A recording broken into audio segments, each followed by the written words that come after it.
Indian railway, जिसे भारत की lifeline कही जाती है, वो लगभग 168 साल पुराना है। भारत में ज्यादातर लोग एक जगह से दूसरी जगह जाने के लिए ज्यादातर ट्रेन में यात्रा करना पसंद करते हैं, क्योंकि भारत में रेल यात्रा सबसे सस्ती और सबसे आरामदायक है। इसकी वजह से भारतीय रेलवे को देश की लाइफलाइन माना जाता है।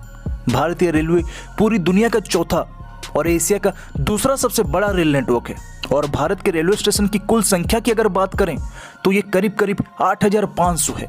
इंडियन रेलवे को दुनिया का सबसे व्यस्त रेल नेटवर्क माना जाता है। एक रिपोर्ट के अनुसार भारतीय रेलवे से करीब 2.5 करोड़ लोग हर दिन यात्रा करते हैं। आपको बता दें कि भारत का रेल नेटवर्क अमेरिका, चीन और रूस के बाद चौथा सबसे बड़ा रेल नेटवर्क है। ऐसे में दुनिया के चौथे सबसे बड़े रेल नेटवर्क की किसी भी स्टेशन को थोड़ी देर के लिए भी बंद करना रेलवे के लिए बहुत ही ज्यादा मुश्किल हो जाता है। लेकिन आज हम आपको एक ऐसी घटना के बारे में बताने जा रहे हैं जहां एक लड़की की आत्मा की वजह से एक नहीं, दो नहीं, बल्कि पूरे के पूरे 42 सालों तक एक रेलवे स्टेशन को बंद रखना पड़ा।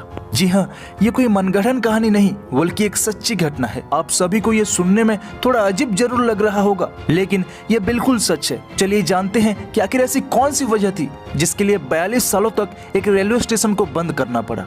नमस्कार दोस्तों, स्वागत है आपको हमारे इस चैनल मैन टू फैक्ट के एक खास पेशकश में। जब कभी भी हमारे आसपास किसी भी तरह की पैरानॉर्मल एक्टिविटीज की बात होती है तो हमारे जहन में सबसे पहले किसी भूत बंगले, कोई सुनसान रास्ता या फिर कोई किला या किसी खंडहर का ख्याल आता है। लेकिन क्या आप जानते हैं कि हमारे भारत में एक ऐसा रेलवे स्टेशन है जिसका संबंध हम इंसानों से नहीं बल्कि भूतों से जुड़ा है। ये जगह इतनी ज्यादा डरावनी है कि यहाँ लोग रात तो छोड़ो दिन में भी आने से डरते हैं। जी हाँ, भारत का एक ऐसा रेलवे स्टेशन जहाँ एक लड़की की वजह से 42 साल तक कभी कोई ट्रेन ही नहीं रुकी। जब कभी भी कोई ट्रेन इस रेलवे स्टेशन के करीब से होकर गुजरती तो ट्रेन का ड्राइवर ट्रेन को रोकने के बजाय ट्रेन को और भी ज्यादा तेज कर देता। इस रेलवे स्टेशन का लोगों में इस कदर खौफ था कि जब कभी भी ये रेलवे स्टेशन आने वाला होता तो ट्रेन के अंदर मौजूद लोग ट्रेन की खिड़कियों और दरवाजों को पूरी तरह बंद कर लेते थे और इस रेलवे स्टेशन के गुजर जाने के बाद ही लोग राहत की सांस लेते थे। ऐसा नहीं है कि इस रेलवे स्टेशन पर कोई कर्मचारी काम नहीं करता। जब कभी भी किसी भी कर्मचारी को यहाँ नियुक्त किया जाता था, कुछ दिनों बाद वो इस स्टेशन को छोड़कर भाग जाता था या तो वो अपना ट्रांसफर करवा लेता था। यहाँ तक कि यहाँ पर काम करने वाले कर्मचारियों का कहना था कि अगर हमें जबरदस्ती इस रेलवे स्टेशन पर नियुक्त किया गया तो हम अपनी नौकरी छोड़ देंगे। आखिरकार जब रेलवे प्रशासन को लगा कि इस स्टेशन पर कोई काम करने को तैयार नहीं तो उन्हें मजबूरन इस रेलवे स्टेशन को बंद करना पड़ा। जी हाँ दोस्तों, हम बात कर रहे हैं पश्चिम बंगाल के पुरुलिया में बने बेगुनकोडर रेलवे स्टेशन के बारे में। ये रेलवे स्टेशन पश्चिम बंगाल की राजधानी कोलकाता से करीब 260 किलोमीटर दूर पुरुलिया जिले में है, जिसे एक भूतिया स्टेशन माना जाता है। सबसे ज्यादा हैरानी की बात तो यह है कि रेलवे के रिकॉर्ड में भी इस रेलवे स्टेशन का नाम एक भूतिया स्टेशन के नाम से दर्ज किया गया है। आपको बता दें कि साल 1960 में इस रेलवे स्टेशन की शुरुआत हुई थी। कहा जाता है कि इस स्टेशन को संथाल की रानी श्रीमती लाचन कुमारी ने साल 1960 में बनवाया था ताकि यहाँ के लोगों को 40 से 50 किलोमीटर दूर किसी दूसरे रेलवे स्टेशन पर ना जाना पड़े।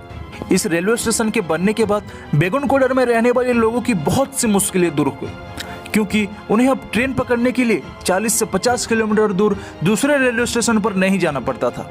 और जैसे ही इस रेलवे स्टेशन की शुरुआत हुई, गांव के सभी लोग यात्रा करने के लिए इसी रेलवे स्टेशन का इस्तेमाल करने लगे। रेलवे स्टेशन बनने के बाद करीब 5 साल तक सब कुछ सही चला, लेकिन साल 1967 में एक अजीब सी घटना देखी गई, जिसके बाद अचानक बेगुनकोडर रेलवे स्टेशन को बंद कर दिया गया। रेलवे कर्मचारियों ने स्टेशन को बंद करने का कारण किसी तकनीकी समस्या या किसी व्यक्ति को नहीं बल्कि एक भूत को बताया। वर्ष 1967 की बात है। बेगुनकोडर रेलवे स्टेशन पर एक रेलवे कर्मचारी ने सफेद साड़ी पहने एक महिला के भूत को देखा। कर्मचारी ने जब ये बात अन्य लोगों को बताया तो किसी ने भी उसकी बात पर विश्वास नहीं किया। उस आदमी का नाम मोहन था। ड्यूटी के दौरान एक बार उन्होंने देखा कि एक लड़की पहले तो स्टेशन पर खड़ी रही और जैसा ही ट्रेन आई वो उसके पीछे भागने लगी। उन्होंने इस चीज को ऐसे ही जाने दिया। उन्हें लगा कि कोई मुसाफिर होगा जिसे ट्रेन पकड़नी होगी।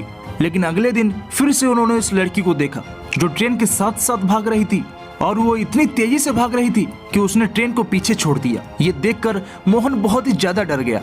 थोड़ी देर बाद जब उसने फिर से नजर घुमाकर उस पटरी की तरफ देखा तो वो लड़की पटरी पर ही खड़ी थी और ट्रेन उसके ऊपर से जा रही थी। ये सब देखकर मोहन बहुत ही ज्यादा डर गया और उसने ये बात अपने को एम्प्लॉय के साथ शेयर की। लेकिन उसकी बात पर किसी ने भरोसा नहीं किया। उसके कुछ समय बाद स्टेशन मास्टर अपने गांव आए, लेकिन उनकी मौत हो गई। उन्होंने मौत से पहले ये सारी बातें गांव वालों को बताई थी। लोगों का मानना था कि जब भी कोई ट्रेन यहाँ से गुजरती, उस ट्रेन के साथ साथ वो लड़की भी दौड़ने लगती थी और कभी कभी पटरियों पर नाचते हुए भी नजर आती। वहीं लोगों का दावा था कि इन लोगों की मौत में उसी भूतनी का हाथ हो सकता है। रेलवे कर्मचारी की मौत और बेगुनकोड़ा रेलवे स्टेशन पर भूत होने की बात तेजी से फैलने लगी। लोगों ने रेलवे कर्मचारी की मौत का कारण उसी भूत को बताया। बेगुनकोड़ा रेलवे स्टेशन पर भूत का खौफ धीरे धीरे बढ़ने लगा। कोई भी व्यक्ति सूरज ढलने के बाद बेगुनकोड़ा रेलवे स्टेशन पर नहीं उतरता था और न ही रात्रि के समय ट्रेन बेगुनकोड़ा रेलवे स्टेशन पर रुकती थी। बेगुनकोड़ा रेलवे स्टेशन पर भूत का खौफ इस कदर बढ़ गया कि स्टेशन पास होने के बावजूद लोग 50 किलोमीटर दूर जाकर शहर के लिए ट्रेन पकड़ने लगे और यहाँ के अन्य कर्मचारी भी अपना ट्रांसफर करने की अर्जी देने लग गए। कोई भी कर्मचारी बेगुनकोड़ा रेलवे स्टेशन पर काम करने को तैयार नहीं था। जो भी नए कर्मचारी यहाँ आते वो भी जल्द ही वापस लौट जाते। कर्मचारियों के बिना किसी भी रेलवे स्टेशन को चलाना असंभव है। अंत में बेगुनकोड़ा रेलवे स्टेशन को बंद कर दिया गया, जिसके बाद लगभग 42 सालों तक ये स्टेशन बंद रहा। यहाँ कोई भी नहीं आता था। बेगुनकोड़ा रेलवे स्टेशन रात के समय एक खौफनाक भूतिया रेलवे स्टेशन बन जाता था, जहां सिर्फ शांत और खौफनाक हवाएं चलती थी, जो किसी को भी डराने के लिए काफी थी। और अंत में 42 साल बाद इस स्टेशन को दोबारा शुरू किया। साल 2009 में गांव वालों के कहने पर तत्कालीन रेल मंत्री ममता बनर्जी ने बेगुनकोड़ा रेलवे स्टेशन को दोबारा से हरी झंडी दिखा दी। लेकिन आज भी सूरज ढलने के बाद आपको बेगुनकोड़ा रेलवे स्टेशन पर कोई भी व्यक्ति नहीं दिखेगा। उम्मीद करता हूं कि आपको ये जानकारी जरूर पसंद आई होगी। हमारे भारत में मौजूद ऐसी ही रहस्यमयी जगहों के बारे में जानने के लिए चैनल को तुरंत सब्सक्राइब करें और वीडियो कैसे लगी कमेंट सेक्शन में हमें जरूर बताएं।